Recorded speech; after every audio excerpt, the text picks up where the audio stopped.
नमस्कार साथियों, स्वागत है आप सभी का आप ही के अपने YouTube channel GK selection point Ramesh मुंड में। साथियों, आज मैं आपके बीच लेकर आया हूं समसामयिकी करंट जीके अप्रैल 2020। अप्रैल 2020 की संपूर्ण करंट जीके मेरे द्वारा 2 भागों में प्रदर्शित की जाएगी। आज मैं आपके बीच भाग 1 लेकर आया हूं। इससे पहले कि जनवरी 2020 की, फरवरी 2020 और मार्च 2020 की करंट जीके आप प्लेलिस्ट से संपूर्ण देख सकते हैं। तो शुरुआत करते हैं आज की करंट जीके की भाग 1 अप्रैल 2020 से। पहला प्रश्न है, हाल ही में किस मंत्रालय ने भारत पढ़े ऑनलाइन अभियान शुरू किया है? तो देखिए, भारत पढ़े ऑनलाइन अभियान हाल ही में शुरू किया गया है MHRD मंत्रालय के द्वारा। तो मानव संसाधन मंत्रालय के द्वारा ये अभियान शुरू किया गया है, भारत पढ़े ऑनलाइन अभियान। इसका फुल फॉर्म होता है साथियों ministry of human resource development.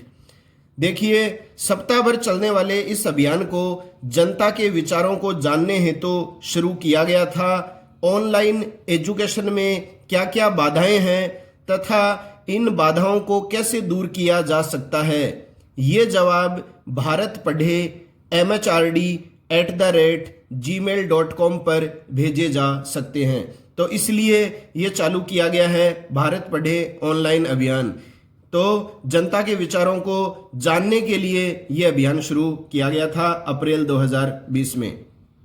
अब देखिए साथियों, वर्तमान में मानव संसाधन विकास मंत्री हैं रमेश पोखरियाल निशंक और इनका जो निर्वाचन क्षेत्र है वो है हरिद्वार। अगला प्रश्न है, हाल ही में मानव संसाधन मंत्रालय ने किस नाम से एक वेब पोर्टल लॉन्च किया है? तो मानव संसाधन मंत्रालय ने एक नया वेब पोर्टल लॉन्च किया है। किस नाम से किया है? युक्ति नाम से, YUKTI।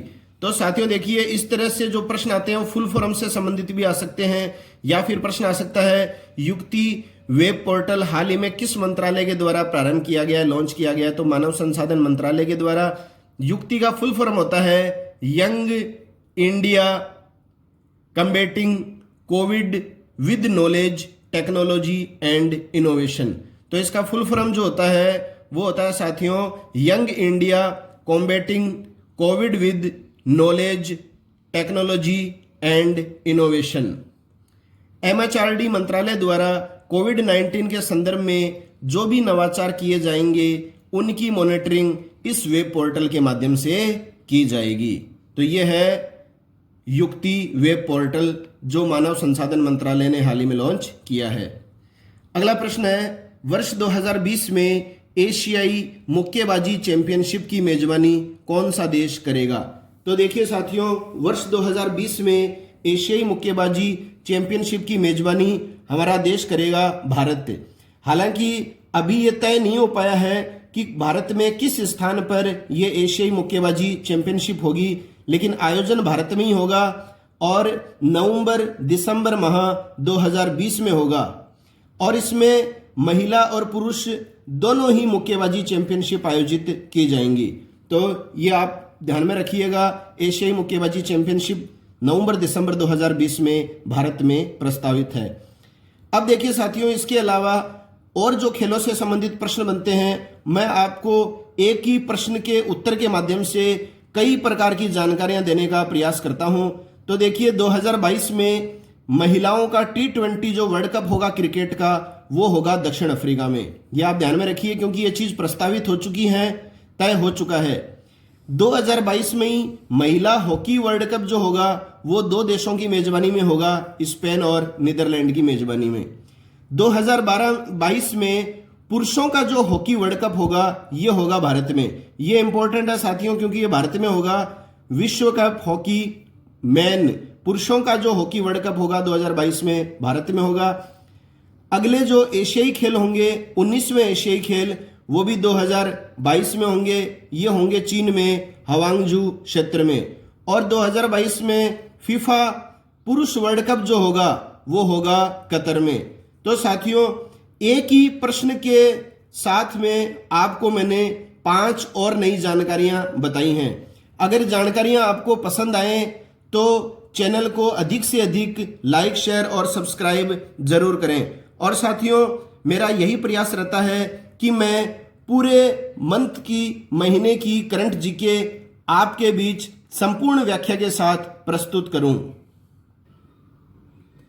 अगला प्रश्न है, हाल ही में कोविड-19 के इलाज में प्रयुक्त होने वाली दवा हाइड्रोक्सी क्लोरोक्विन, ये दवा आपको विशेष रूप से ध्यान में रखनी है साथियों। पहले भी आपको बताया जा चुका है इसके बारे में। हाइड्रोक्सी क्लोरोक्विन का सबसे बड़ा उत्पादक तथा निर्यातक देश कौन सा बना है?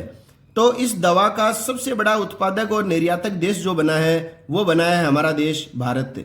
और साथियों, आपको इससे पहले करंट जीके में ये बात बताई जा चुकी है कि ये जो दवा है हाइड्रोक्सी क्लोरोक्विन, जो कोविड-19 के इलाज में प्रयुक्त होने के लिए बनाई गई है, इस दवा को H1 अनुसूची में भी शामिल कर दिया गया है।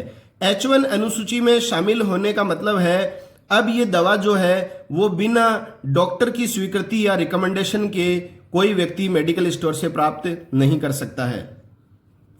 अगला प्रश्न है, हाल ही में कोविड-19 का इलाज करने के लिए आयुर्वेद के साथ एलोपैथी का प्रयोग करने वाला प्रथम राज्य कौन सा बन गया है? तो आयुर्वेद के साथ एलोथेरेपी का प्रयोग करने वाला कोविड-19 के इलाज हेतु पहला राज्य बना है भारत का गोवा। तो ये आपको ध्यान में रखना है। अब देखिए, इसके अलावा एक बात आपको ये भी ध्यान में रखनी है कि कोविड-19 के लिए प्लाज्मा थेरेपी को केरल राज्य शुरू करेगा।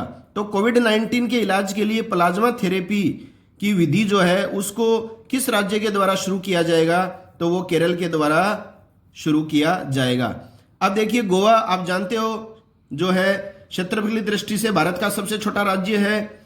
इसके वर्तमान में चीफ मिनिस्टर, मुख्यमंत्री हैं प्रमोद सावंत और राज्यपाल या गवर्नर हैं सत्यपाल मलिक। अब देखिए, बात गोवा की आई है साथियों, तो आपको एक बात यह भी ध्यान में रखना चाहिए कि वर्ष 2020 में जो नेशनल गेम होंगे, राष्ट्रीय खेल होंगे, वो गोवा में होंगे और इन खेलों का जो शुभंकर रहेगा वो रहेगा रूबी गुला, जिसे स्थानीय नाम दिया गया है बुलबुल। तो साथियों, ये जो प्रश्न है कि कोविड-19 का इलाज करने के लिए आयुर्वेद के साथ एलोथेरेपी का प्रयोग करने वाला प्रथम राज्य गोवा बनेगा, तो गोवा के संदर्भ में ही मैं आपको अन्य जानकारी मैं दे रहा हूं। ये जानकारियां भी आपको प्रश्न बनाकर दी जा सकती थी, लेकिन मैं नहीं चाहता कि एक ही चीज के लिए अलग अलग प्रश्नों को बेकार किया जाए। तो एक ही प्रश्न की व्याख्या के अंतर्गत मैं आपको अन्य जानकारियां भी उपलब्ध करा रहा हूं। इनको आप कम मत समझिए, यही चीज भी इतनी महत्वपूर्ण है जितना प्रश्न का उत्तर।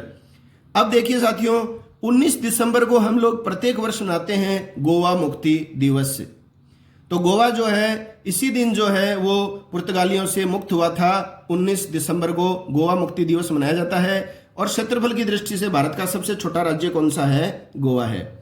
अगला प्रश्न लेते हैं, हाल ही में पर्यटन मंत्रालय के द्वारा कौन सी वेबिनार श्रृंखला प्रारंभ की गई है?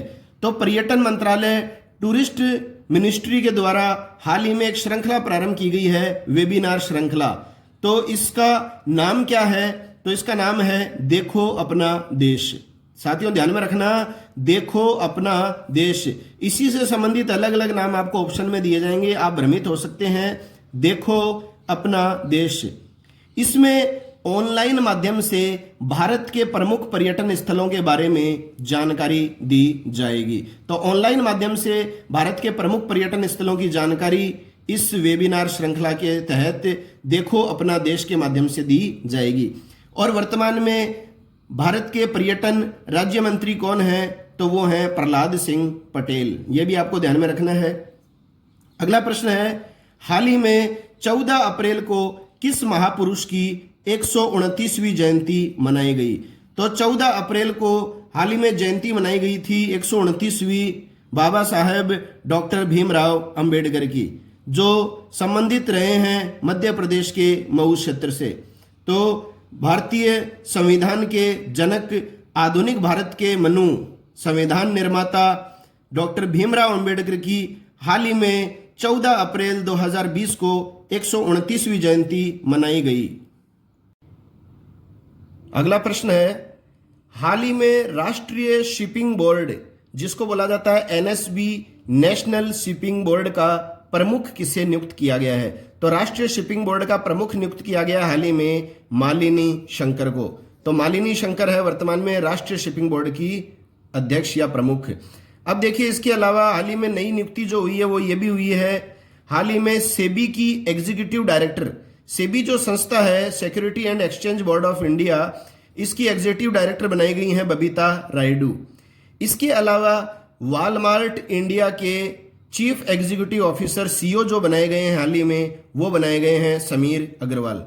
तो साथियों, यहाँ पर 3 प्रश्न भी बनाए जा सकते थे, लेकिन इस एक प्रश्न के अलावा जो है 2 बातें मैंने आपको बताई हैं। बबीता रायडू सेबी की एग्जीक्यूटिव डायरेक्टर बनी है और समीर अग्रवाल वॉलमार्ट इंडिया के सीईओ बनाए गए हैं। अगला प्रश्न है, हाल ही में केंद्रीय मानव संसाधन विकास मंत्री रमेश पोखरियाल निशंक ने विश्व पुस्तक दिवस पर सोशल मीडिया पर कौन सा अभियान शुरू किया है? वेरी इंपॉर्टेंट है। विश्व पुस्तक दिवस पर जो है एमएचआरडी मिनिस्टर रमेश पोखरियाल ने जो है एक अभियान चलाया है, उसका नाम है #MyBookMyFriend। याद रखिएगा, #MyBookMyFriend। अब देखिए, इसके बारे में जान लेते हैं अपन। इसमें मंत्री जी ने सभी छात्रों को यह कहा है कि वे अपनी एकेडमिक पाठ्य पुस्तकों के अतिरिक्त अन्य पसंदीदा पुस्तकें भी पढ़ें तथा पढ़ने वाली पुस्तक को सोशल मीडिया पर #MyBookMyFriend के माध्यम से सभी को बताएं, ताकि इस लॉकडाउन के दौरान सभी विद्यार्थी इन पुस्तकों का आनंद ले सकें। अब देखिए, एमएचआरडी मंत्री ने ही ई लर्निंग राष्ट्रीय कार्यक्रम विद्यादान 2.0 भी प्रारंभ किया है। यह भी आपको ध्यान में रखना है। ई लर्निंग राष्ट्रीय कार्यक्रम जो है, जिसका नाम है विद्यादान 2.0, यह भी इसी मिनिस्टर के द्वारा प्रारंभ किया गया है। और अभी मैंने आपको बताया था, एमएचआरडी मंत्रालय ने हाल ही में युक्ति नाम से पोर्टल भी लॉन्च किया है। तो ये सारी बातें आपको ध्यान में होनी चाहिए। जानकारियां अच्छी लगें तो चैनल को लाइक करें। अगला प्रश्न है, हाल ही में किस राज्य ने कोविड-19 रोगियों की सेवा के लिए कर्मी बोट नाम का एक रोबोट तैयार किया है? तो कर्मी बोट नाम का एक रोबोट जो तैयार किया गया है, वो तैयार किया गया है केरल राज्य के द्वारा।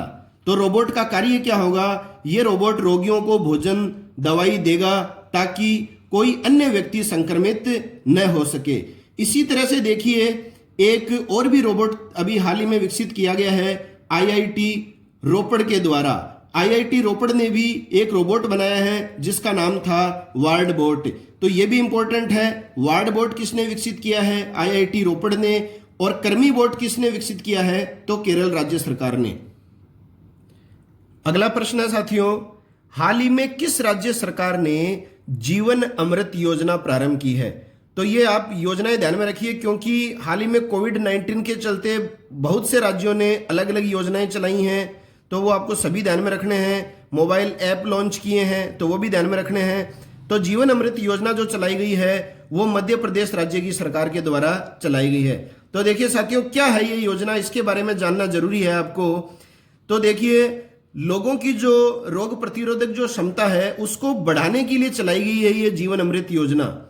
तो इसमें क्या होगा वो देख लीजिए। लोगों की इम्यूनिटी पावर बढ़ाने हेतु जीवन अमृत योजना मध्य प्रदेश राज्य सरकार ने प्रारंभ की है। इसके तहत आयुष विभाग द्वारा निर्मित किए गए त्रिकूट चूर्ण, देखिए आयुष विभाग के द्वारा एक चूर्ण बनाया गया त्रिकूट चूर्ण। इसका निर्माण कैसे किया गया है? जिसमें अदरक, पीपल, काली मिर्च मिलाकर तैयार किया गया है। इसके जो पैकेट हैं त्रिकूट चूर्ण के, वो संक्रमण वाले क्षेत्रों में राज्य सरकार के द्वारा मुफ्त या निशुल्क बांटे जाएंगे। तो ये बहुत ही अच्छी पहल है मध्य प्रदेश राज्य सरकार के द्वारा जीवन अमृत योजना।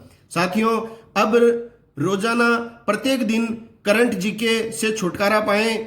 महीने की महीने आप मेरे इस YouTube चैनल से जुड़कर पूरे के पूरे महीने की करंट जीके एक साथ प्राप्त कर सकते हैं। तो करंट जीके समसामयिकी की टेंशन छोड़ो और जीके सिलेक्शन पॉइंट रमेश मोंड YouTube चैनल को लाइक, शेयर और सब्सक्राइब करो। और सब्सक्राइब जिस साथी ने कर रखा है, अगर उसने बेल आइकन नहीं दबाया है तो मेरे नोटिफिकेशन कुछ समय बाद उन तक पहुंचते हैं। तो साथियों की शिकायत रहती है कि हमें हाथों हाथ नोटिफिकेशन नहीं मिलते, तो साथियों आपने सब्सक्राइब तो कर दिया है चैनल, लेकिन बेल आइकन अभी तक नहीं दबाया है, तो उसको आप जरूर दबाएं। अगला प्रश्न है, हाल ही में आईपीएल, जिसका फुल फॉर्म होता है साथियों इंडियन प्रीमियर लीग, का महानतम कप्तान किसे चुना गया है? तो सबसे महान कप्तान जो है आज तक के आईपीएल इतिहास का, किसको चुना गया है? तो वो चुना गया है रोहित शर्मा को और महेंद्र सिंह धोनी। इन दोनों को संयुक्त रूप से चुना गया है महानतम कप्तान। ये आप ध्यान में रखिएगा, ऑप्शन में किसी एक का नाम आ जाए तो बात अलग है, बाकी दोनों का नाम साथ में आएगा। रोहित शर्मा मुंबई इंडियन के कप्तान हैं, महेंद्र सिंह धोनी चेन्नई सुपर किंग के कप्तान हैं। सबसे ज्यादा बार आज तक आईपीएल 4 बार जीत चुका है मुंबई रोहित शर्मा की कप्तानी में, और इसके बाद में दूसरे नंबर पर टीम है चेन्नई सुपर किंग, जो धोनी की कप्तानी में 3 बार आईपीएल जीत चुकी है। इसके अलावा देखिए सर्वश्रेष्ठ बल्लेबाज, ये तो थी कप्तान की बात। सर्वश्रेष्ठ बल्लेबाज जो चुना गया है वो चुना गया है एबी डिविलियर्स। ये बेंगलुरु का प्लेयर है जिसके कप्तान है विराट कोहली। सर्वश्रेष्ठ गेंदबाज जो चुने गए हैं वो लसित मलिंगा चुने गए हैं, मुंबई इंडियंस के गेंदबाज हैं ये। और ऑल टाइम सर्वश्रेष्ठ ऑलराउंडर, सर्वश्रेष्ठ ऑलराउंडर जो चुना गया है आज तक के इंडियन प्रीमियर लीग का, वो चुना गया चेन्नई सुपर किंग के खिलाड़ी शेन वाटसन। तो ये सभी प्रश्न इंपॉर्टेंट है, केवल आपको कप्तान का ही ध्यान में नहीं रखना है, बल्लेबाज, गेंदबाज, ऑलराउंडर सभी ध्यान में रखने हैं। और यह भी ध्यान में रखना है कि कोरोना वायरस के कारण board of cricket control of India BCCI ने आईपीएल का 13वां जो संस्करण है वो अनिश्चित काल के लिए आगे बढ़ा दिया है। अनिश्चित काल का मतलब है साथियों कि जब तक इस कोरोना वायरस से हमें निजात नहीं मिल जाती है, सिचुएशंस एकदम जो है फेवरेबल नहीं हो जाती हैं, अनुकूल नहीं हो जाती हैं, तब तक के लिए आईपीएल का 13वां जो संस्करण है वो आगे बढ़ा दिया गया है। तो साथियों प्रत्येक माह की समसामयिकी संपूर्ण घटनाक्रम आपको मेरे इस चैनल पर नियमित रूप से हर महीने उपलब्ध होगा। और जानकारियां अच्छी लगे तो चैनल को लाइक, शेयर और सब्सक्राइब जरूर करें। अगला प्रश्न है, हाल ही में किस राज्य के द्वारा कोरोना वॉच नामक एक मोबाइल एप्लीकेशन लॉन्च किया गया है? तो ये ध्यान में रखिए साथियों, किस राज्य के द्वारा कौन सा मोबाइल ऐप लॉन्च किया गया है? Corona watch. तो ये किया गया है कर्नाटक राज्य की सरकार के द्वारा। तो देखिए ये जो कोरोना वॉच जो ऐप है, इसका कार्य है कोविड-19 से संक्रमित व्यक्तियों को ट्रैक करना तथा वायरस फैलने से पहले ही सावधानी बरतना। तो ये भी आपको ध्यान में होना चाहिए। कोरोना वॉच मोबाइल ऐप किस राज्य की सरकार ने हाल ही में लॉन्च किया है? तो कर्नाटक राज्य की सरकार ने। अब देखिए इसके अलावा थोड़ी सी जानकारी मैं आपको और दे रहा हूं। कर्नाटक के वर्तमान में जो सीएम हैं, मुख्यमंत्री हैं, वो हैं बीएस येदियुरप्पा। इसके अलावा राज्यपाल गवर्नर हैं वजीभाई वाला, और कर्नाटक की राजधानी है बेंगलुरु। इसके अलावा देखिए साथियों कुछ ऐसे संगठन पूछे जाते हैं जिनका मुख्यालय बेंगलुरु है, तो आई बार परीक्षाओं में आते हैं, तो देख लीजिए आप। इन्फोसिस का हेडक्वार्टर बेंगलुरु में है। इसरो का जो है इंडियन स्पेस रिसर्च ऑर्गेनाइजेशन का भी मुख्यालय जो है वो इसरो में है। अभी कुछ जो साथी हैं वो, उनका प्रश्न मेरे पास आया था व्यक्तिगत रूप से कि सर आपने एपीजे अब्दुल कलाम का जो जीवन परिचय बताया उसमें आपने उपनाम बताए और हमें वीडियो काफी अच्छा लगा सर, उसके बाहर प्रश्न बनेगा भी नहीं, लेकिन आपने जो है उनका एक उपनाम नहीं बताया, रॉकेट मैन ऑफ इंडिया। तो साथियों आप ये ध्यान में रखिए, एपीजे अब्दुल कलाम को मिसाइल मैन ऑफ इंडिया कहा जाता है, न कि rocket man of India. Rocket man of India कहा जाता है वर्तमान इसरो जो संस्था है उसके जो प्रमुख हैं के शिवान को। ये बात आप अच्छी तरह ध्यान में रखिए साथियों। बहुत अच्छी बात है कि आप व्यक्तिगत रूप से प्रश्न पूछते हो मुझसे, मुझे बहुत अच्छा लगता है और मैं हर फोन रिसीव करने का पूरा प्रयास करता हूं। तो इसरो के वर्तमान प्रमुख हैं के शिवान, इनको कहा जाता है रॉकेट मैन ऑफ इंडिया। तो ध्यान में रखिएगा।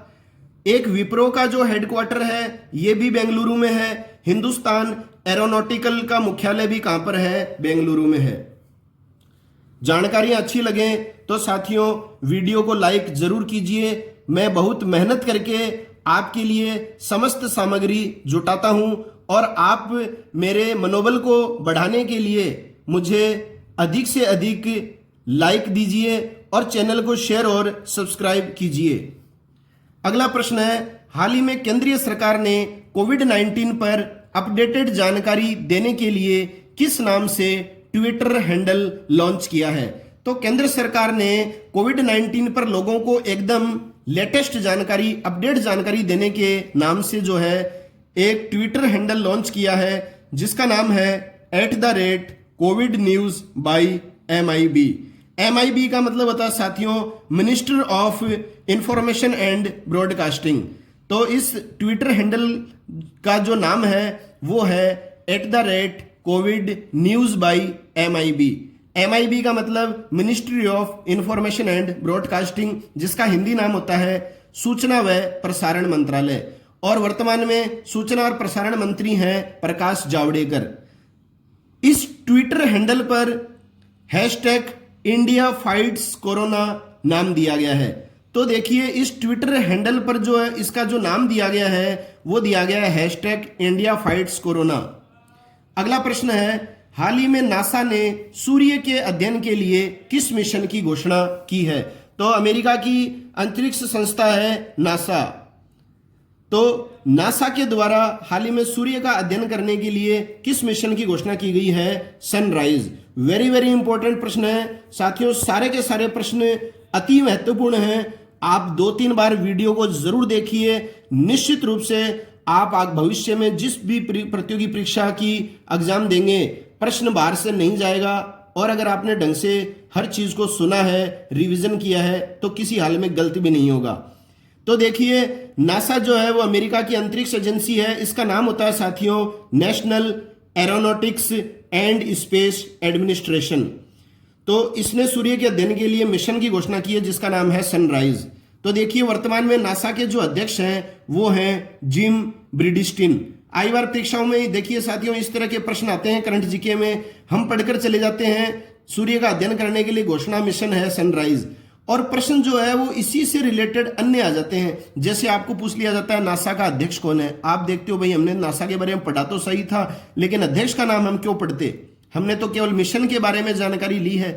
तो अध्यक्ष का नाम है जिम ब्रिडिस्टिन। नासा की स्थापना 1958 में हुई थी, आप जानते होंगे। हेडक्वार्टर मुख्यालय वाशिंगटन DC अमेरिका में है। तो ये बातें जो है आपको विशेष रूप से ध्यान में रखनी है। अब देखिए साथियों हाल ही में एक पुस्तक जो है वो चर्चित रही है, द डेथ ऑफ जीसस। ये आप ध्यान में रखिए, विशेष रूप से मोस्ट इंपोर्टेंट पुस्तक है the death of Jesus, Jesus Christ से संबंधित है पुस्तक। इसका हाल ही में विमोचन किया गया अप्रैल माह में। ये किसके द्वारा लिखी गई है? तो ये लिखी गई है J.M. कोएटजी के द्वारा। J.M. कोएटजी के द्वारा लिखी गई पुस्तक हाल ही में चर्चित रही है द डेथ ऑफ जीसस। और 2003 में J.M. कोएटजी को साहित्य के क्षेत्र में नोबेल पुरस्कार भी प्राप्त हो चुका है। इसके अलावा देखिए साथियों 2 पुस्तकें और हाल ही में चर्चित नहीं है, लिगेसी ऑफ लर्निंग, ये लिखी गई है सविता छाबड़ा के द्वारा, और एक पुस्तक है द थिन माइंड मैप, ये पुस्तक लिखी गई है धर्मेंद्र राय के द्वारा। अगला प्रश्न है, हाल ही में कोविड-19 के उपचार में लगे स्वास्थ्य कर्मचारियों के आने जाने में कौन मदद करेगा? तो स्वास्थ्य कर्मचारियों के घर से ऑफिस जाने आने के लिए कौन मदद करेगा? तो इसके लिए पहल की है उबर ने। उबर जो है इसकी स्थापना 2009 में हुई थी साथियों। इसका मुख्यालय हेडक्वार्टर है अमेरिका में कैलिफोर्निया स्थान पर, और इसके वर्तमान में CEO हैं दारा खुसरो शाही। तो दारा खुसरो शाही इसके वर्तमान में CEO हैं। अगला देखिए नियुक्तियों से संबंधित प्रश्न है साथियों। प्रश्न यहाँ पर एक ही के संदर्भ में है, लेकिन कई प्रश्न में जो है आपको इस प्रश्न के साथ ही बता रहा हूं।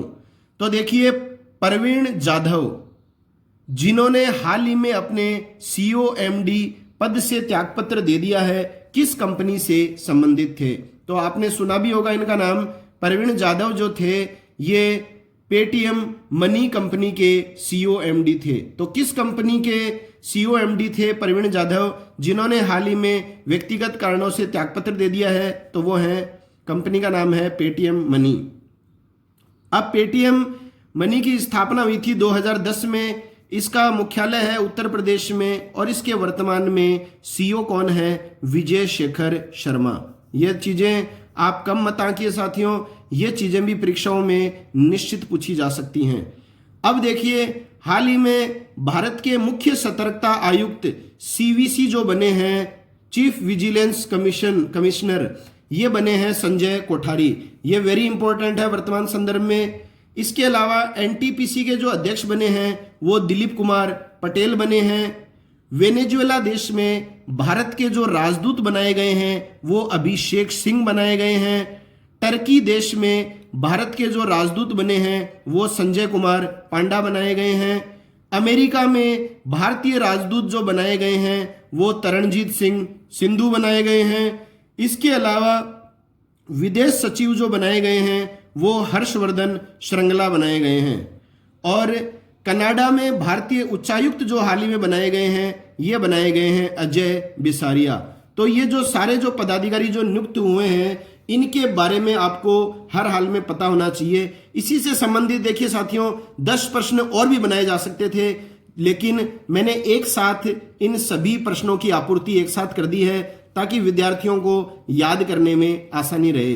इसमें संजय कोठारी मोस्ट इंपोर्टेंट है, मुख्य सतर्कता आयुक्त बनाया गया इन्हें हाल ही में। इसके अलावा अमेरिका में भारतीय जो राजदूत बने हैं तरणजीत सिंह सिंधु, ये भी आपको याद होना चाहिए। और विदेश सचिव जो बनाए गए हैं हर्षवर्धन श्रृंगला, मोस्ट इंपोर्टेंट है ये।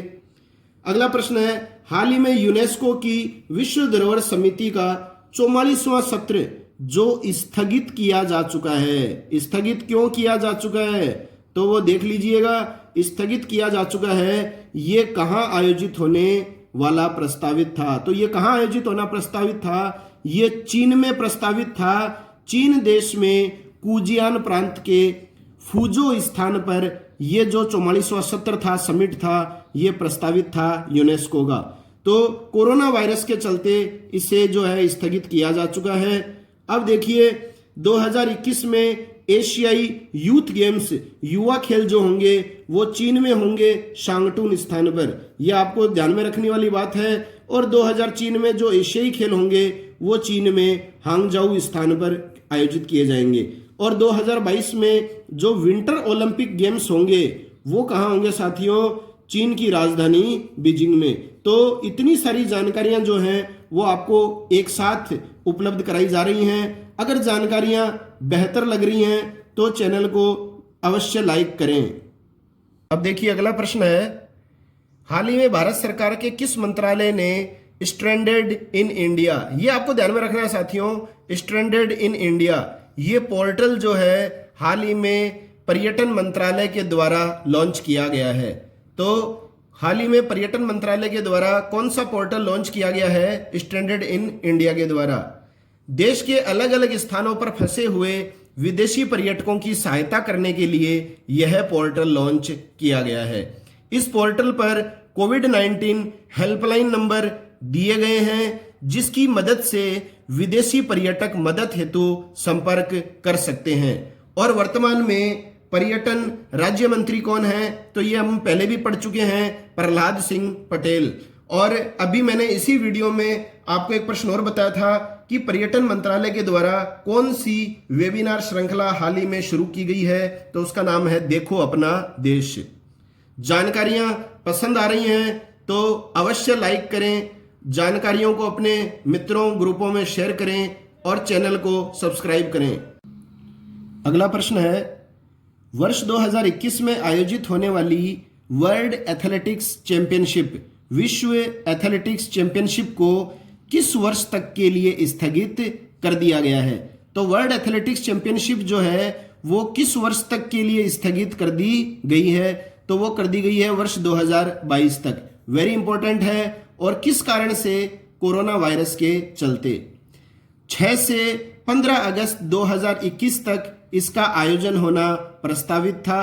तो 2021 में ये प्रतियोगिता होनी तय थी अमेरिका के ओरेगन राज्य के यूगिन शहर में। तो अमेरिका के ओरेगन राज्य के यूगिन शहर में यह प्रतियोगिता 6 से 15 अगस्त 2021 तक होनी प्रस्तावित थी, लेकिन अब वर्ष 2022 तक इसको कोरोना वायरस के चलते स्थगित कर दिया गया है। तो ध्यान में रखिएगा आप। अब देखिए थोड़ी सी अपन खेल प्रतियोगिताओं के बारे में और बात करते हैं, पहले भी कर चुके हैं। 2022 में जो है राष्ट्रमंडल खेल कॉमनवेल्थ गेम्स जो होंगे वो होंगे ब्रिटेन में बर्मिंघम स्थान पर। ये आपको ध्यान में रखने हैं। जैसे अभी अपने थोड़ी देर पहले पढ़ा था कि 19वें एशियाई खेल जो है वो 2022 में ही होंगे चीन में हवांगजू में, वैसे ही राष्ट्रमंडल खेल अगर आपसे पूछा जाए आगामी तो वो होगा ब्रिटेन के बर्मिंघम स्थान पर। और वर्तमान में वर्ल्ड एथलेटिक्स संघ के जो अध्यक्ष हैं, प्रेसिडेंट हैं, वो हैं सेबेस्टाइन कोए। आई बार परीक्षाओं में प्रश्न आता है ये सेबेस्टाइन कोए किस पद पर आसीन है? विश्व एथलेटिक्स संघ के ये हैं निर्देशक राष्ट्रपति। अब देखिए 2022 में यूरोपियन चैंपियनशिप जो है वो होगी जर्मनी के म्यूनिख स्थान पर। इसके अलावा फीफा वर्ल्ड कप फुटबॉल जो होगा 2022 में जो पुरुषों का होगा वो कतर में होगा, ये आपको पहले बताया जा चुका है। इसके अलावा एशियाई खेल जो होंगे वो 2022 में होंगे 19वें चीन के हवांगजू क्षेत्र में। और क्रिकेट का जो विश्व कप होगा 50 ओवरों का 2023 में वो होगा हमारे भारत में। तो भारत से रिलेटेड बात पर आप विशेष रूप से जोर दिया करें। क्रिकेट विश्व कप 2023 50 ओवर का जो फॉर्मेट होता है हर 4 वर्ष के अंतराल से, वो 2023 में कहाँ होगा साथियों? भारत में। अब देखिए मोस्ट इंपोर्टेंट बात एक और भी बनती है यहाँ कि टोक्यो ओलंपिक, आपको पता है जापान की राजधानी टोक्यो में वर्ष 2020 में ओलंपिक खेल होने वाले थे, लेकिन कोरोना वायरस के चलते 2021 में इन खेलों का आयोजन किया जाएगा। इसके अलावा जो टेनिस की प्रतिष्ठित प्रतियोगिताएं होती हैं फ्रेंच ओपन और विंबलडन, ये 2 प्रतियोगिताएं भी जो है वो वर्ष 2020 के लिए रद्द कर दी गई हैं। ऑस्ट्रेलिया ओपन जो है वो हो चुका है 2020 का। इसके अलावा दूसरी प्रतियोगिता होती है फ्रेंच ओपन, तीसरा होता है विंबलडन और चौथा होता है यूएस ओपन, अमेरिकी ओपन। तो फ्रेंच ओपन और विंबलडन जो है वो रद्द कर दिए गए हैं। अगला प्रश्न है, हाल ही में एनआईए जिसका फुल फॉर्म होता है नेशनल इन्वेस्टिगेशन एजेंसी ने किस देश में स्थित गुरुद्वारे पर हुए आतंकवादी हमले के लिए अपने पहले विदेशी मामले की जांच की है? तो देखिए एनआईए जो है वो भारतीय संस्था है और इसका नाम है नेशनल इन्वेस्टिगेशन एजेंसी, अनुसंधान संस्था है ये। और ये जो है वो जांच करती है भ्रष्टाचार संबंधी मामलों की। और इस संस्था के द्वारा पहली बार कोई विदेशी मामला जांच में सामने आया है और वो मामला है अफगानिस्तान में स्थित गुरुद्वारे पर हुए आतंकवादी हमले को लेकर। तो इसका उत्तर आएगा अफगानिस्तान। अफगानिस्तान के राष्ट्रपति वर्तमान में हैं अशरफ गनी। और अफगानिस्तान की राजधानी काबुल में एक गुरुद्वारे पर आतंकी हमला हुआ था जिसकी जांच अब कौन करेगा? एनआईए करेगा। एनआईए जो है नेशनल इन्वेस्टिगेशन एजेंसी, इसकी स्थापना साथियों 2009 में हुई थी। इसका हेडक्वार्टर मुख्यालय नई दिल्ली में है। और एनआईए के वर्तमान अध्यक्ष, कई बार परीक्षाओं में आता है, राष्ट्रीय जांच एजेंसी का वर्तमान अध्यक्ष कौन है? तो यह है योगेश चंद्र मोदी। तो ध्यान में रखिएगा ये बात को। अगला है, हाल ही में एनटीपीसी में मानव संसाधन निदेशक के रूप में किसने कार्य ग्रहण किया है? तो हाल ही में एनटीपीसी में मानव संसाधन निदेशक के रूप में कार्य ग्रहण किया है दिलीप कुमार पटेल ने। 1 अप्रैल 2020 से इन्हें निर्देशक नियुक्त किया गया है। इसके अलावा देखिए साथियों और किन किन की नियुक्ति हुई है हाल ही में, वो भी आप ध्यान में रख लीजिए। अलग प्रश्न बनाने की यहाँ आवश्यकता नहीं है, इसी में मैं आपको बता रहा हूँ। प्रशांत कुमार, ये नाम ध्यान में रखिए, यस बैंक के एमडी सीईओ हाल ही में बनाए गए हैं ये। इसके अलावा नुपुर कुलश्रेष्ठ, ये भारतीय तटरक्षक बल की पहली महिला उप महानिरीक्षक बनी हैं। तो ये भी ध्यान में रखना है, भारतीय तटरक्षक बल की पहली महिला उप महानिरीक्षक कौन बनी है? हाल ही में नुपुर कुलश्रेष्ठ बनी हैं। अब देखिए एनटीपीसी की जो स्थापना है वो हुई थी 7 नवंबर 1975 को। नेशनल थर्मल पावर कॉरपोरेशन, इसकी स्थापना 7 नवंबर 1975 को हुई। मुख्यालय है इसका नई दिल्ली में। और एनटीपीसी के वर्तमान अध्यक्ष कौन है साथियों? गुरदीप सिंह। अगला प्रश्न है, हाल ही में किस आईआईटी ने कोविड-19 से लड़ने वाले स्वास्थ्य कर्मचारियों के लिए कम लागत वाली फेस शील्ड का निर्माण किया है? तो कम लागत वाली फेस शील्ड का निर्माण हाल ही में किस आईआईटी ने किया है ताकि कोविड-19 से जो सुरक्षा पहुंचा रहे हैं लोगों को, स्वास्थ्य कर्मचारी, उन्हें लाभ मिल सके, तो वो है आईआईटी रुड़की। ये आपको ध्यान में रखना है, आईआईटी रुड़की। इससे पहले अपन ने आईआईटी रोपड़ की भी बात की थी, आप अच्छी तरह ध्यान में रखिए वो किस संदर्भ में की गई थी। फेस शील्ड से क्या होगा साथियों, स्वास्थ्य जो कार्मिक होंगे वो संक्रमित नहीं हो सकेंगे। इसी तरह से डीआरडीओ ने भी बायो सूट बनाया है ताकि स्वास्थ्य कर्मचारी संक्रमित न हो सकें, तो ये भी आप ध्यान में रखिए। अगला प्रश्न है, हाल ही में किस बैंक ने डोर स्टेप सर्विस प्रारंभ की है? तो डोर स्टेप जो सर्विस है वो हाल ही में प्रारंभ की गई है कोरोना वायरस के चलते एसबीआई बैंक के द्वारा, स्टेट बैंक ऑफ इंडिया, इसने ये चालू की है डोर स्टेप सर्विस। ध्यान में रखना है आपको विशेष रूप से। तो देखिए साथियों, क्या है ये डोर स्टेप सर्विस, ये आपको पता होना बहुत जरूरी है। कोरोना वायरस के चलते यदि बैंक के किसी ग्राहक को नकद रुपए की आवश्यकता है तो बैंक उस ग्राहक को घर पर नकद पहुंचाएगा ताकि उसे बाहर नहीं जाना पड़े, वो संक्रमित न हो सके। तो बैंक जो है अपने ग्राहक को घर पर नकद पहुंचाएगा। और इससे पहले ये जो सुविधा दी जाती थी नकद पहुंचाने वाली, वो एसबीआई के द्वारा केवल सीनियर सिटीजन्स तथा दिव्यांग लोगों को ही दी जाती थी। ये आपको ध्यान में रखना है। और विशेष बात क्या है, देखिए एसबीआई जो बैंक है इसकी स्थापना 1955 में हुई थी, इसका मुख्यालय मुंबई में है और वर्तमान में एसबीआई बैंक के चेयरमैन कौन है? रजनीश कुमार। ये जानकारियां भी आपको ध्यान में रखनी है। अगला है, हाल ही में लिखी गई वह पुस्तक जो कोरोना वायरस पर आधारित है, बहुत अधिक चर्चित भी रही है, किसके द्वारा लिखी गई है? तो देखिए पुस्तक का नाम भी आपको बताया जाएगा जो कोरोना वायरस पर आधारित है, और उस पुस्तक का नाम हम पहले देख लेते हैं। पुस्तक का नाम है साथियों हाउ कंटेजन वर्क्स। तो हाउ कंटेजिन वर्क्स ये पुस्तक है कोरोना वायरस पर आधारित, निश्चित रूप से आगे परीक्षा में पूछी जा सकती है। इटली के फिजिशियन हैं, भौतिक शास्त्री हैं पाउलो गियोडोर्नो। तो पाउलो गियोडोर्नो के द्वारा ये पुस्तक लिखी गई है हाउ कंटेजन वर्क्स, ध्यान में रखिएगा। अगला प्रश्न है, हाल ही में किस देश के द्वारा कोरोना वायरस से अत्यधिक लोगों के प्रभावित होने के चलते आपातकाल की घोषणा की गई है? वेरी वेरी इंपॉर्टेंट प्रश्न है साथियों। प्रश्न सभी इंपॉर्टेंट हैं, करंट जीके से संबंधित कोई भी प्रश्न आपकी परीक्षा में पूछा जा सकता है। ये कोई विषय नहीं जिसमें आपको बताया जाए कि ये मोस्ट इंपॉर्टेंट है, ये कम महत्वपूर्ण है। तो कोरोना वायरस के चलते जो है बहुत सारे लोग जो हैं इस वायरस से प्रभावित हुए हैं। इस कारण से उस देश की सरकार ने जो है वो आपातकाल की घोषणा कर दी है। तो इसका उत्तर आएगा जापान। तो देखिए जापान का उपनाम है, परीक्षाओं में आता है लैंड ऑफ राइजिंग सन, उगते सूर्य का देश। जापान की राजधानी टोक्यो है और आपको पता है यहां वर्ष 2021 में अगले ओलंपिक खेल होंगे। कोरोना वायरस के चलते इन खेलों को 2020 के स्थान पर 2021 में आयोजित किया जाना तय हुआ है।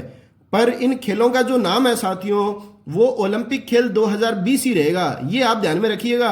जैसे आ जाए आगामी ओलंपिक खेलों का नाम रहेगा, तो उत्तर आप ये न करें कि ओलंपिक खेल या ओलंपिक गेम्स 2021 ना, ओलंपिक खेल 2020 ही इनका नाम रहेगा। और जापान के प्रधानमंत्री शिंजो अबे ने देश में कोरोना वायरस के बढ़ते मामले के चलते 1 महीने के लिए साथियों ये आपातकाल लागू किया है। अगला प्रश्न है, 2021 में तीसरे एशियाई युवा खेल आयोजित किस देश में होंगे? तो 2021 में तीसरे एशियाई युवा खेलों का आयोजन किस देश में किया जाएगा साथियों?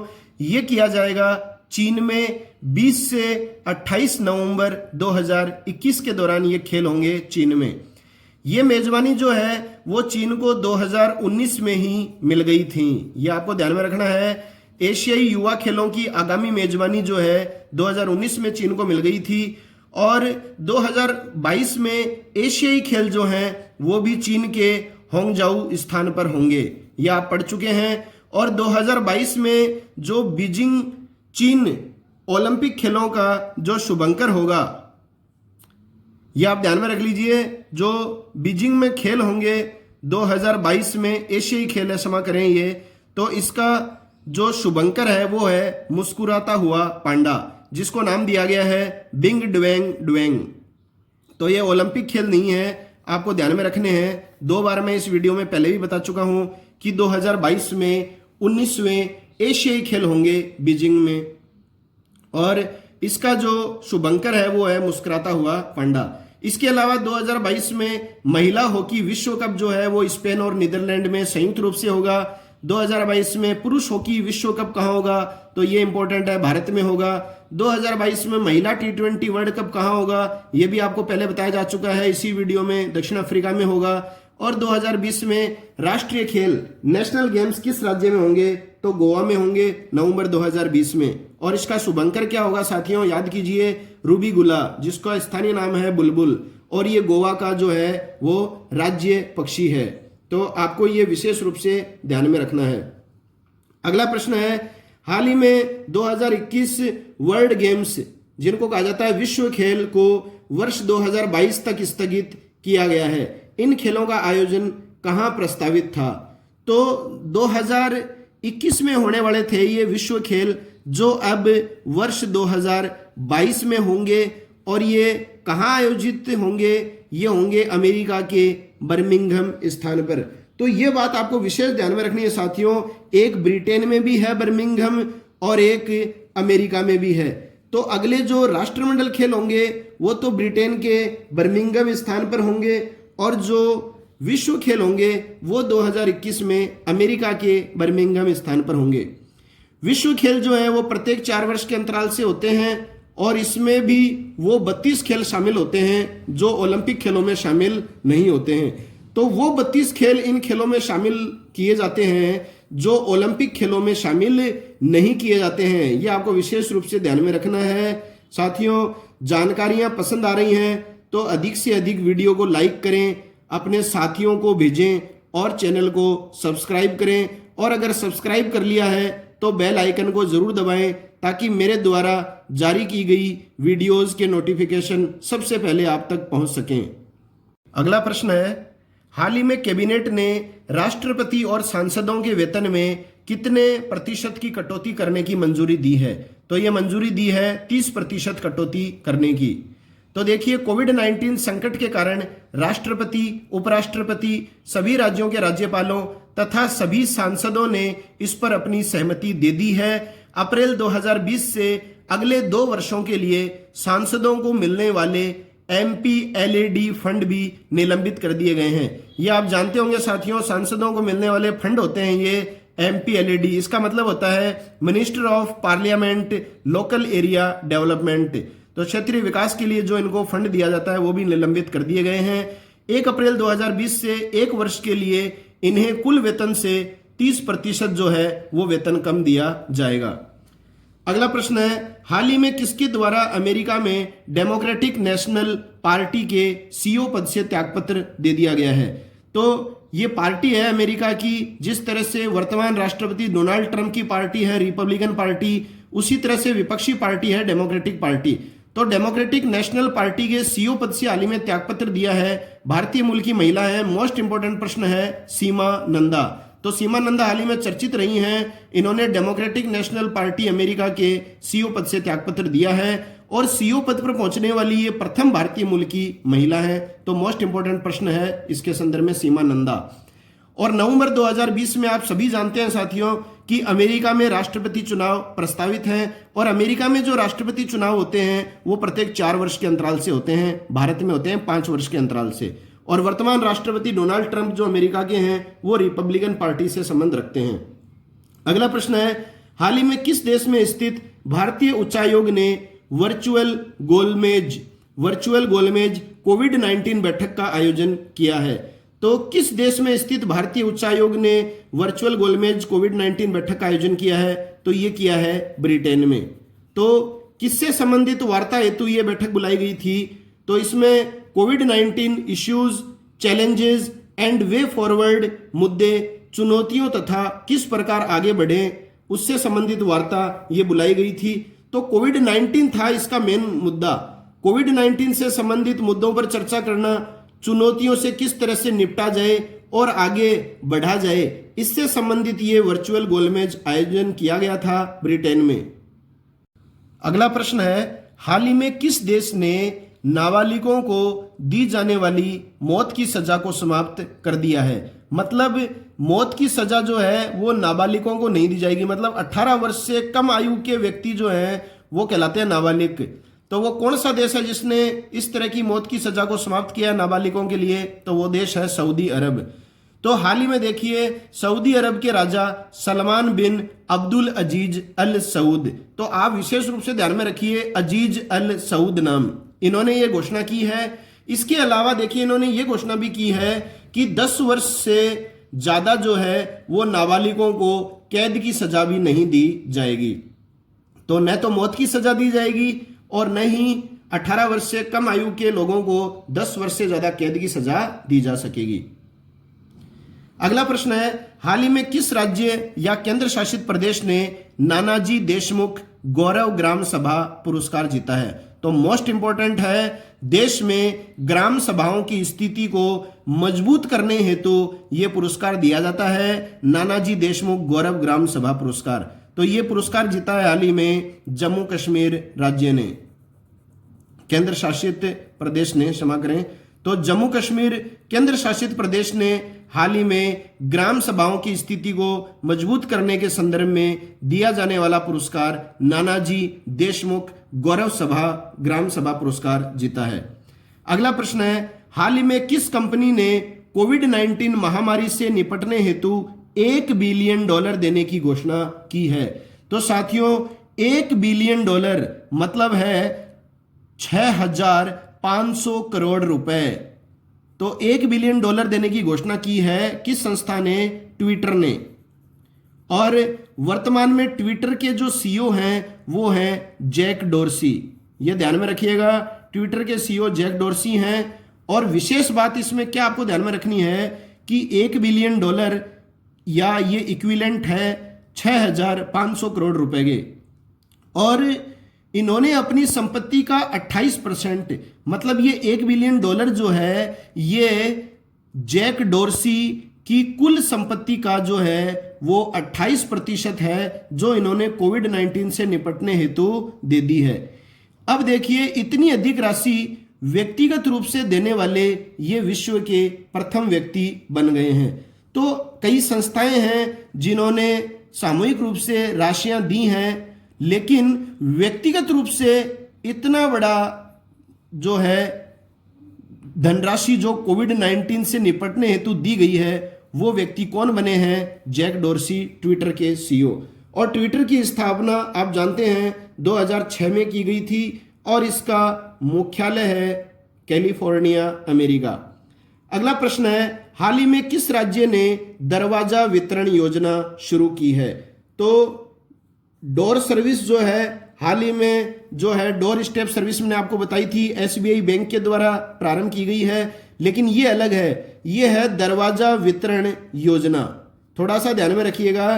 तो कौन सा राज्य है जिसने दरवाजा वितरण योजना शुरू की है? तो वो है केरल राज्य। अब देखिए क्या है ये, लॉकडाउन के चलते पैसे निकालने हेतु बैंक या एटीएम जाने की आवश्यकता नहीं रहेगी। इस योजना के तहत व्यक्ति को अपने पास के पोस्ट ऑफिस में फोन करना है, बैंक का नाम बताना है जिसमें उसका खाता है, कितने पैसे चाहिए ये उसको बताना है और अपने घर का पता बताना है। डाकिया जो है वो अपने साथ पैसे और थंब इम्प्रेशन की मशीन साथ लाएगा।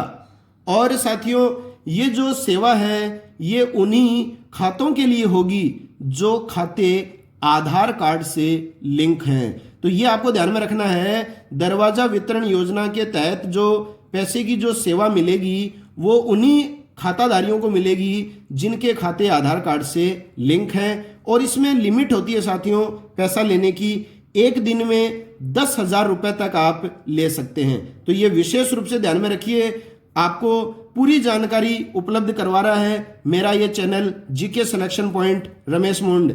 अगर जानकारियां अच्छी लग रही है साथियों तो आपको केवल लाइक दबाना है और अगर आपने मेरे चैनल को सब्सक्राइब नहीं किया है तो आप इसे सब्सक्राइब करें और सब्सक्राइब के आगे जो घंटी का बटन है उसे दबाएं ताकि मेरे द्वारा जारी किए गए प्रतिदिन के वीडियो के नोटिफिकेशन आप तक सबसे पहले पहुंच सकें। अगला प्रश्न है, हाल ही में भारत सरकार ने आई गॉट नामक एक ई लर्निंग प्लेटफॉर्म लॉन्च किया है।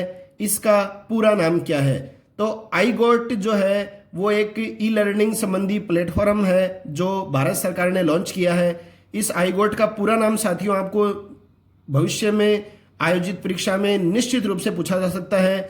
आई का मतलब होता है साथियों इंटीग्रेटेड, जी का मतलब होता है गवर्नमेंट, ओ का मतलब होता है ऑनलाइन और टी का मतलब होता है training. Integrated government online training, ये प्लेटफॉर्म लॉन्च किया गया है भारत सरकार के द्वारा।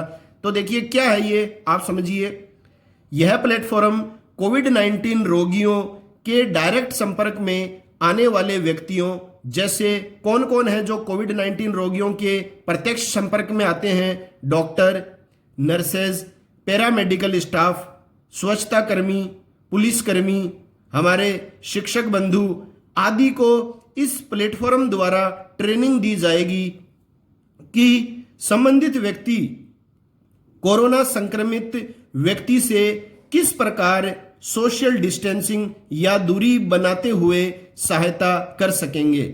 अपने आप को सुरक्षित रख सकने के लिए ये ई लर्निंग प्लेटफॉर्म जो है वो भारत सरकार के द्वारा लॉन्च किया गया है। तो ऐसे व्यक्ति जो कोरोना वायरस से पीड़ित व्यक्तियों के संपर्क में आ रहे हैं वो किस तरह से उन रोगियों से परस्पर दूरी रखते हुए भी उनकी सहायता कर सकेंगे।